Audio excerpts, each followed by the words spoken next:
Leroy Brewery, Cuvée de Watou.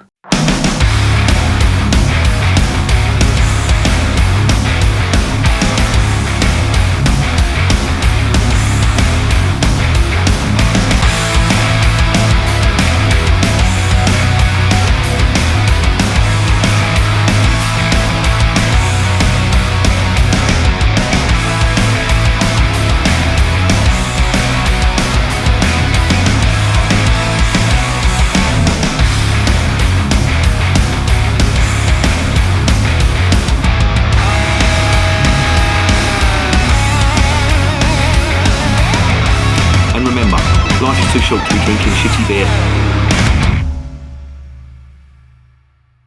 That's probably not how it's pronounced, but fuck it. This is the Cuvée de Watou. I think that's how it's pronounced. It's from Flanders, so I'm assuming they pronounce the W as a V. And this is a strong Belgian golden ale, and it's from the Leroy Brewery. I think that's how it's pronounced, which is an unusual name for a Flemish brewery, or from the Flemish speaking part of Belgium anyway.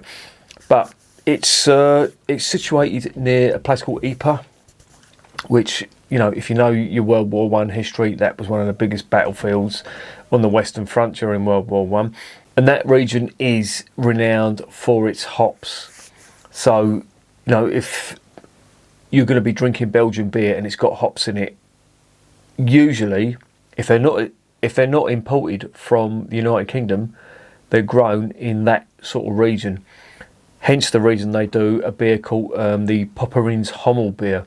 Hommel is a local dialect name for hops. So, and I've reviewed that on the channel, so if you want to watch that, it's from the same brewery, the Leroy Brewery. Watch that, and I'll give you a bit more of an info on the whole history of that area, etc. But the actual area they're based in is a place called Boezinge. I think that's how it's pronounced in Flemish, but it is in the Ypres region of Flanders, and they've been going since the 16th century, 1572, which is quite a long time. The Van Eyck family owned it from that time, and they owned it during the First World War. And can you believe what them French soldiers did?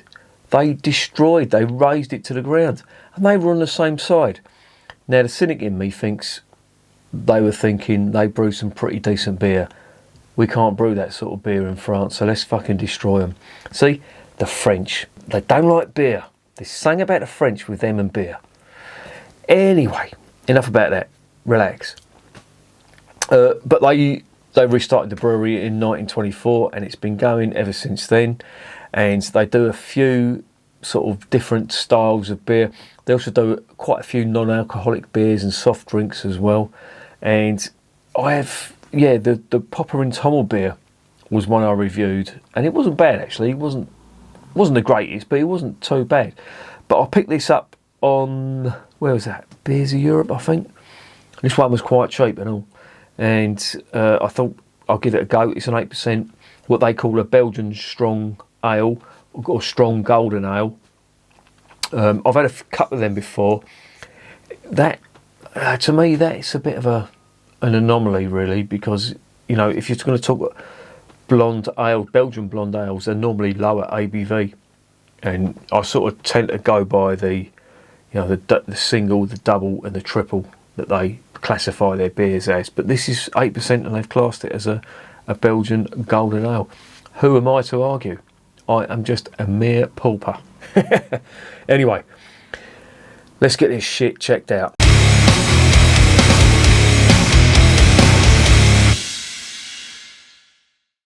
Right, 8%. Alarm bells will ring when it's 8%, and it is now, was it 10 o'clock? I've got to be up for work in the morning, but fuck it. I've just had two really good German beers, the Kornbacher Export and the Andexberg Bock Hell. That was an amazing beer. That was a 10 out of 10. That was really good. I just thought, I don't really want to have another big bottle of beer. I'm just going to try this one out because it's small, it's 330ml, it's 8%, so You know, it's like sort of compacted into that small bottle. What have we got on the side of it? Yeah, it's 330ml, 8%. As I said, ingredients are all in Flemish. I've got eyes like Mr. Magoo. Can't see a fucking thing. It's not... Honestly, my eyes ain't that bad. It's this light. And this tiny writing. Jesus, man. Who the fuck are they making this for? The population of Lilliput. Jesus. Anyway. Is there sugar in this? It's got water, barley malt, hops and yeast. Okay. That does ring true, because I think the Popper and Tommel beer, I normally expect like quite a sweet style beer when I'm drinking a Belgian blonde or a Belgian, not so much a blonde, but certainly a double and a triple where they put the candy sugar in. This hasn't got it. This, you know, if this was brewed in Germany, I'd imagine it would conform to the Reinheitsgebot. They haven't listed any sugar in here at all. Okay, this is just showing my ignorance. I should have researched all this before I tried this. But here we are. Let's get it open. Let's see what's going on.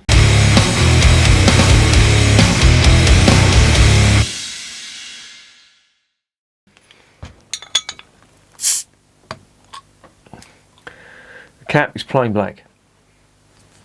Nothing to see here. This is the glass it's supposed to be drunk out of. Is that really that dirty? That's got a bit of a haze on it. I don't know what the fuck's going on. That's the fucking dodgy dishwasher. And I don't mean my missus either. We've got new dishwasher tablets now, and the glasses are coming out sparkly clean, so you won't see that again. That does look a bit... It looks a bit misty, doesn't it? Anyway, this, I don't know what that's called. It's like a sort of an elongated chalice. But let's get it in there. That is the style of glass they say it should be drunk out of anyway. On the website, that's what they advertise it as being drunk out of. The carbonation on this is huge. Now, it did say it went through secondary fermentation, but if they've not added the yeast and the sugar, I really don't know what's going on there. Can you see that carbonation coming from the bottom? Look at that. That's like a fucking whirlpool of carbonation.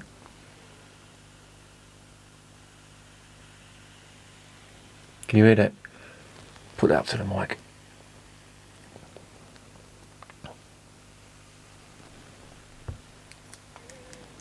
That's fucking huge.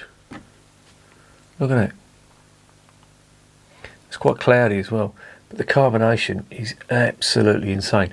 Now, this is the reason you don't drink Belgian beer from a bottle, because if you don't let this carbonation escape, that is going to go into your stomach. You will feel absolutely fucking bloated.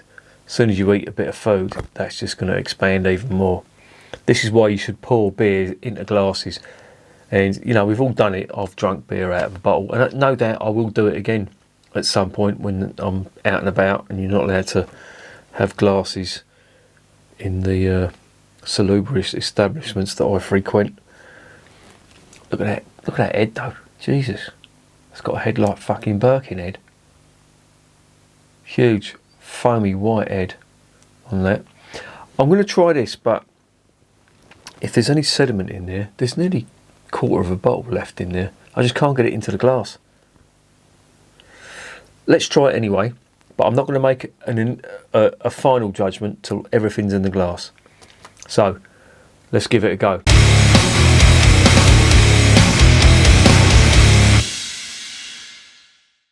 You good elf.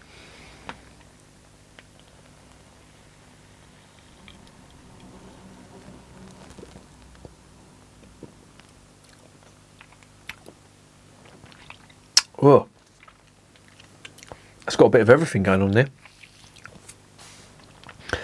Sweet, sour, and hops as well.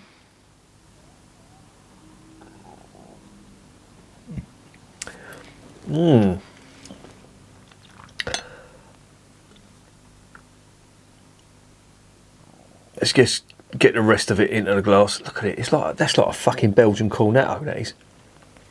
Look at the fucking size of that head. That's what my head feels like after a night on the piss. That actually probably looks like my brain after a night on the piss. The fucking carbonation on that is insane.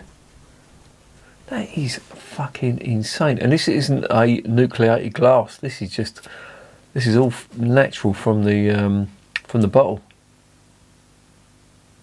So it's obviously gone through second fermentation.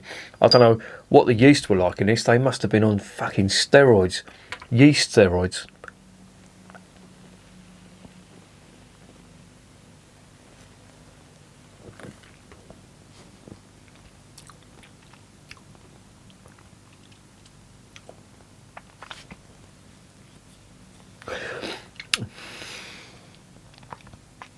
There's a bit of caramel malt on that. Some sweetness, like candy sugar. There is a sourness from the yeast as well. And there's a slight hot bitterness that comes through as well on this. And I'll tell you something, it is a very complex beer. Oh look, there's some yeast going in there now, or some, what I can see as sediment going in there now.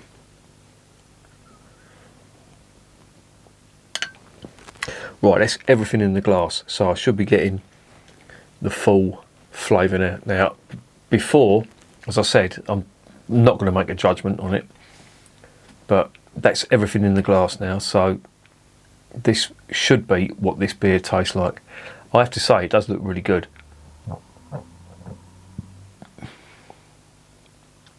But the carbonation, I don't know, it's probably a combination of the high carbonation in that bottle and this style of glass, because this will funnel all the carbonation up in a very concentrated manner, and it will produce that big head, which I have to say is dissipating quite rapidly. The room isn't that warm at the moment, but let's give it another go.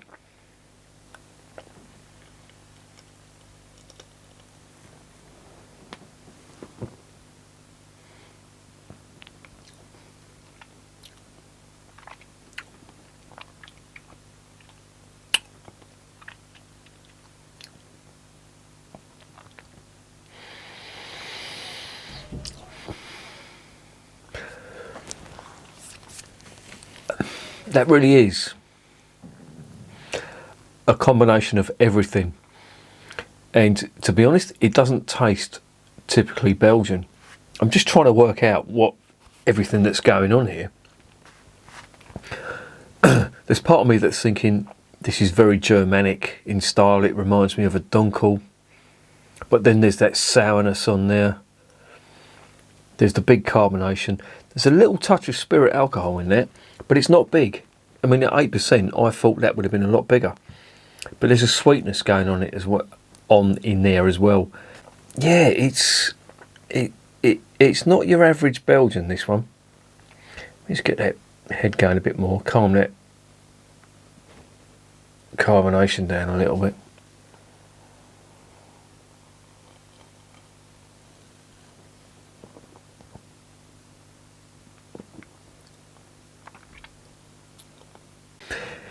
There's a very, I normally get this from Belgian triples where there's a lot of candy sugar in, where I perceive it as sticking to the sides of the mouth and the back of the throat, and it lingers and it lingers, and it's doing this with this beer as well. But it's not as, the sweetness isn't as intense, and I think that's been calmed down a little bit by the hop content in this too. I'm getting some hot bitterness on that. It's reminding me what I perceive as to be the cross between a Belgian double and a German dunkel. But the caramel malt has been toned down, and it's just a little bit more of the sugar sweetness and a little bit more of the hop content in there, which makes it quite complex. It's one of them ones where you're trying to think, well, how do I pigeonhole this beer? And it's very difficult to.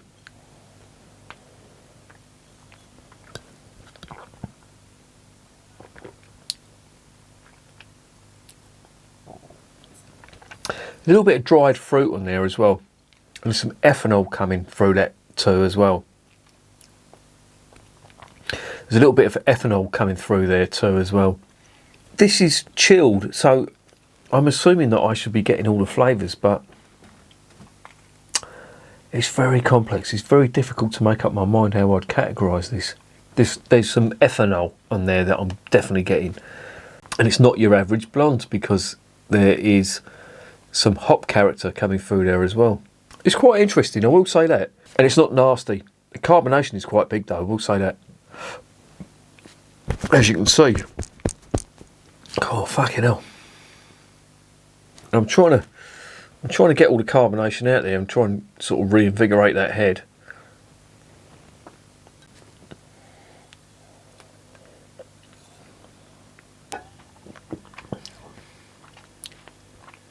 There's a little sour ester on there from the yeast and the hop character, the ethanol, little touch of caramel malt, and it's one of them beers that I just can't categorise.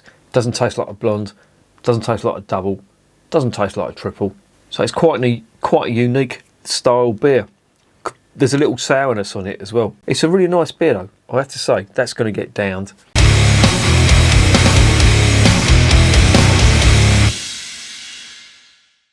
So what's the verdict on this? Yeah, this is really sort of knocked me sideways. I'm not sure how to categorise this. I love the flavours though, don't get me wrong, there's some really nice flavours in this. It's just difficult to try and work out what's going on. You've got everything going on here. You've got hop character, you've got sour yeast esters, you've got a little bit of caramel malt, you've got some hop bitterness on the back end, you've got loads of carbonation, a little bit of ethanol. It's just a mishmash of everything, but it's quite nice. I have to say, it is not bad. I'm going to give it a 7 out of 10, and the reason I'm going to give it that is because I'm just not 100% sure what they were trying to sort of achieve with this, and it's quite a recent addition to their range, if you like. It's nice though, don't get me wrong, my brain's having trouble categorising it. But it's nice. I'm going to give it a 7 out of 10. I think it's worth that. Solid 7 out of 10. And I may try this again. And it will be the first beer I try of the evening. Because I've had 2 great German beers before this. And it may have sort of dulled my palate. But it's not bad. There's no alarm bells ringing with this one. Put it that way. So at the moment, I'm going to give it a 7 out of 10. I may revisit this one. So watch this space. And remember, beer is working class champagne.